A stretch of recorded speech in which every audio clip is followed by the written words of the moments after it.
Initially, I was interested in studying privacy from a marketing perspective, but since I could not apply this to Kosovo, I decided to analyze the legal framework that protects privacy in Kosovo. So I thought, as everything that is in Kosovo, it probably has some kind of problem. And the questions that I was asking were, the scope of this law include also our digital or computer data? Does it protect it too?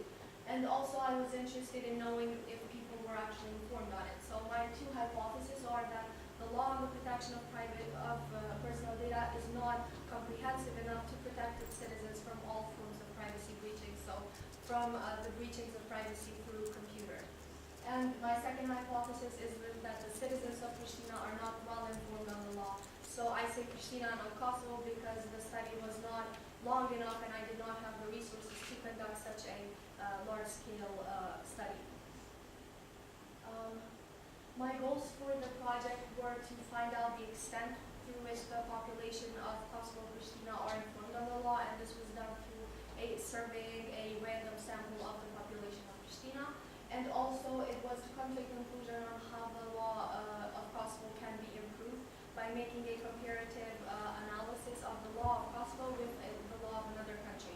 And I decided to have a country which is maybe a bit more developed than Kosovo, but it's similar, because if I had taken a very developed country, then I wouldn't really have a basis for comparison or equality, and so I chose to compare it to Albania.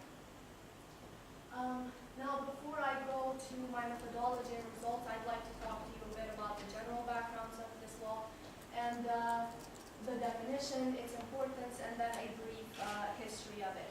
So privacy has had many definitions over the years, and the first definition ever was given in 1890 by Warren and Brandeis, and they defined it as the right to be let alone. They said that with the rising complexity of life, we want our freedom of having our own personal data also be protected, and not just be protected from physical beatings. They argued that if your personal information is spread, it could cause you so much stress, more than it would actually if you received a beating. This definition evolved over the years, and at the end, what privacy actually is the right to protect who you are, what you do, and what you believe. And this is actually encompassed by what personal data is, which is actually defined by the Council of Europe, and I cite: any information relating to an identified or identifiable natural person, directly or indirectly by reference to an identification number or to specific factors to his physical, psychological, mental, economic, cultural, or social identity. Now, these legal definitions are quite confusing, so let me just give you an example. If A.U. just conducted a survey, and you can take any completed survey and look at it and say, based on the information that the person completed, say, oh, I know who this person is, I know where they live, or I know their name, then you have officially breached their privacy. Now, there are many categories of what personal data is, and it can be your race, ethnicity, your personal information such as your education, your GPA, your wealth, and your salary, your mental and physical health, and so on. But for example, what your doctor does with your information. Personal data is mostly concerned with institutional breaching. So, for example, if a professor was to publicly announce my GPA in front of a class, then they would be breaching my privacy and they would be misusing my personal data. The personal data is quite important because it has actually become tradable. Many companies operate on personal data. They have very expensive software that collects and stores it, and they sell it to third parties, or they use it to develop their internal marketing strategies. Now, this is a brief history or timeline of how the legislation of Europe has evolved over the years. So, in 1950, we have the Convention for the Protection of Human Rights, which in Article 8 it says that people have the right to protect their own personal data. Then in the 1960s, there was more concern. People were discussing this more, and it was debated. In 1973, governments realized that most companies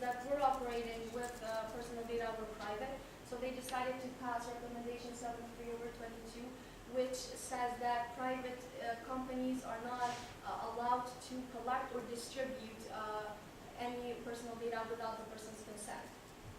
In 1973, the same year, Sweden passed the first law which protected its citizens from the breaches of their privacy, and then in 1978 and 79, other countries followed, such as Germany, Denmark, Norway, and so on.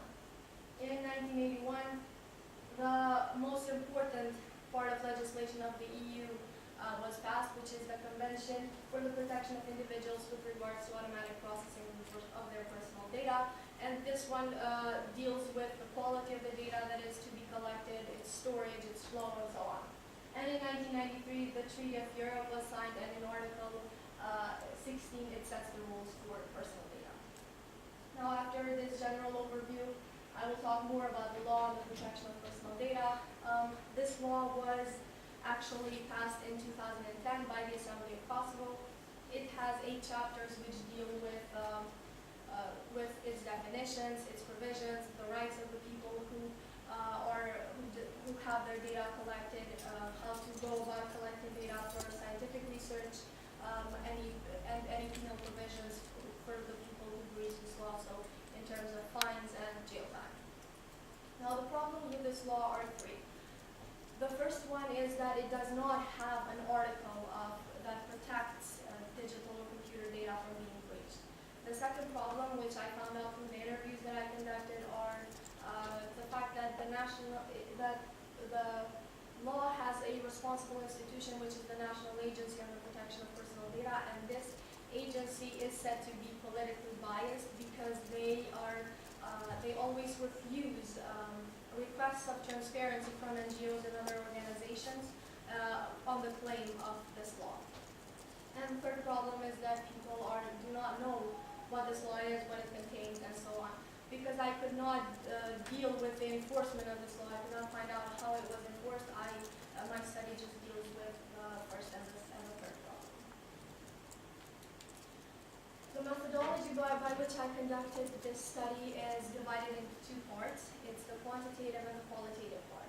In the qualitative part, I took the laws of both Kosovo and Albania and compared them section by section. I had a lot of help from my advisors because I'm not very familiar with the legal terms. And then the quantitative analysis was done through surveying a random sample of the population of Pristina. I surveyed 150 people from Pristina with an 8-question survey in a period of 8 weeks. The people were mostly surveyed in the Mother Teresa Square, and the days which were mostly done was usually Saturday because that was when it was the weekend. I had no free time. As any study, it probably has its strengths and its weaknesses. The strengths are that it is probably the first study that was done in this issue, and it is the first one which deals with this particular law. While the flaws mainly deal with the time span of the project, so if there had been more time, more countries could have been included, and a more representative sample could have been selected, a larger one, more than 150 people, which compared to the population of Pristina, it's actually very low. My qualitative results were actually quite unsatisfactory. I thought that since Albania was a bit more developed than Kosovo, they would have had a superior law. In fact, it was the opposite. Kosovo had a better law in terms of its length, its definition, its scope, and the storage of data. It had a responsible institution, which was the national agency, while Albania did not have any of these. Their definitions were very simple. They did not define whether the law applied to only public institutions or to only private institutions. More was that Kosovo has actually a list of countries with which it can safely transfer personal data, so the waiting time and the procedures are very low, while in Albania they had to go through a multitude of processes to actually get to transfer data. Kosovo defines the usage of data for scientific purposes, while Albania does not, and it has penalties for breaching the law. And one interesting thing is that Kosovo has articles on video surveillance and audio recording, so for many people that don't know it, your landlords cannot put cameras on your building without the consent of at least 70% of the people who live in it. Otherwise, the fine for that is 5,000 euros or more. While for my quantitative gender, their employment, their education, their age. These were mostly quite equal. So, for example, about more than 50% were female in my, so about 52% were female and the rest were male. Education was mostly, the highest education that people had was high school or they were currently students.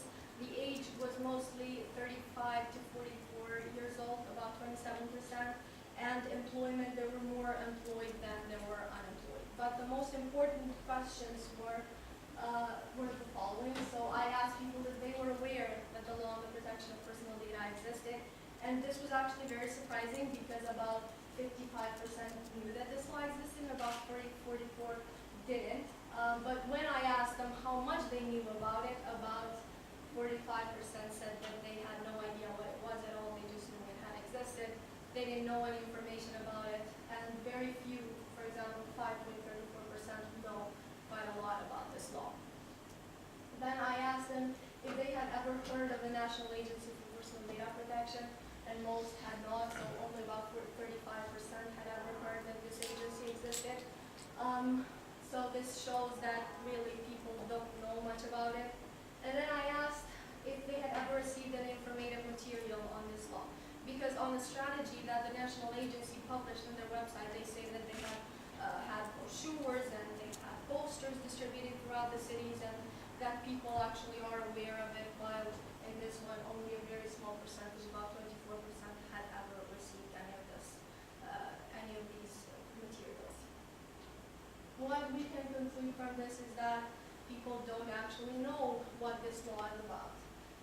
So my first hypothesis, which was finding the extent to which the population of Pristina is informed on it, I think I very well proved it because in my survey there were not a lot of people who knew about the law. They did not have an extended knowledge of it. They had no idea about the responsible institution, and they had never received any materials which the National Agency claims to have distributed. About the second hypothesis, this was more problematic because my comparative analysis wasn't really proving anything, but taking into account that Kosovo wants to join the EU and that it has adopted a very similar law to the EU, then it is also logical that they would have to follow EU's steps in actually having a more comprehensive, a better law in terms that protects our personal data from a digital perspective. Now, recently, the EU will be passing a regulation which says that people have the right to go about in a search engine or in a internet service that they have registered a long time ago and ask them to withdraw any personal data that they put in it. So if you were 15 years old and you registered in some kind of website and you don't want that information to be there anymore, you can now ask from this company to remove it.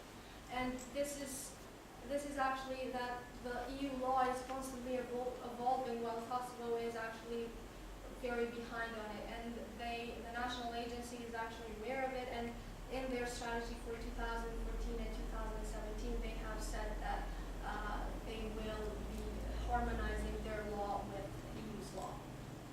I think my goals were to find out the information, to come to a conclusion how Kosovo can improve this law. I think that through my research, I have actually found this I have actually fulfilled these goals, and I'm quite satisfied with the turnout of my study. I recommend for more qualitative comparisons. I recommend for others to do a deeper study on this to find out whether other countries have better laws and whether we can actually improve more and benefit from these comparisons. I recommend an increased engagement from the National Agency for Personal Data Protection, and the fact that very recently I have heard a radio ad which was financed by the EU office in Kosovo, which told more about the issue of personal data and told people about what this law was about. I recommend for them to do more campaigns, more awareness campaigns, because they say in their strategy that they want to do more informational campaign, but they don't have the budget. Actually, doing more information doesn't require that many funds when you do it through social media, through the internet, which can be better, which you can inform more the youth of this country because they are so active on social media. I recommend them to have more thorough strategies because this strategy for 4 years, they have a strategy which is only 20 pages long, and that's not thorough. They don't touch every subject in which they should be focusing on. I recommend that they follow the youth advice which they have sent and told them to better improve the law and harmonize it with their own legislation, and I recommend them to include articles on digitalization. In conclusion, my research was on the qualitative and quantitative analysis on the law on the protection of personal data. I have done a comparative study and a survey, and the results, as you have seen them, are these. I would like to thank everyone who has helped with this research. I would like to thank Dr. Bowen and all my advisors who could not be here. I would like to thank my family and friends, so thank you very much.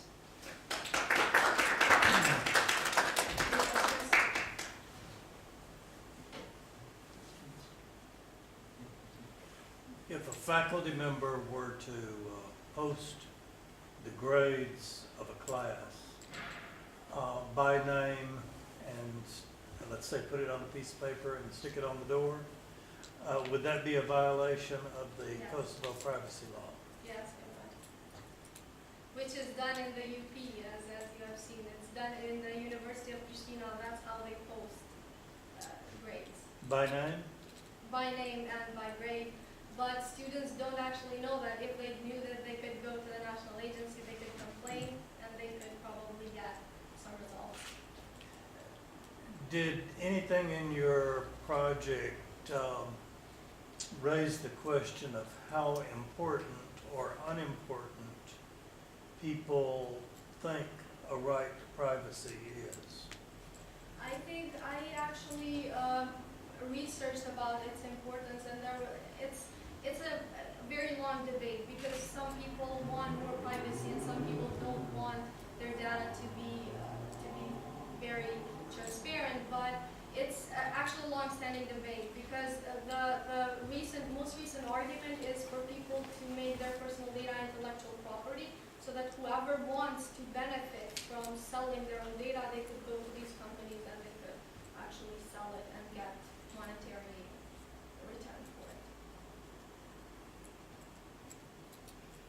I wasn't real clear on why you chose Albania rather than, say, Austria for comparison.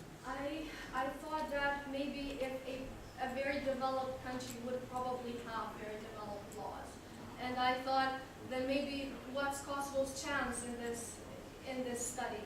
So I thought if the countries were more equal, then I could better compare them, but it didn't really turn out like that. But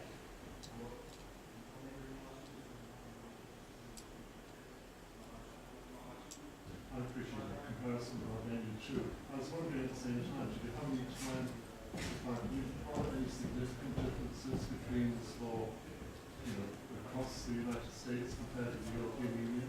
I did not actually focus on the U.S. because I was thinking that since Kosovo wants to join the EU, I should be more informed on the EU legislature. And just another thing, are there any instances where the law people have to come to court? Because Yes. how many cases sort of do you see happening? I have, from the interviews that I conducted, there were some cases in which, for example, a non-profit organization, which is BIN, and also a pro bono law firm, which I recently worked in, they are still under the procedures in court because they have required for the president and the government to issue their expenses on when they go abroad on foreign travels to tell the public what they spend the tax money on. And they have been initially refused on the claims that that's private data for the officials, but they're still arguing about that in court. Thank you.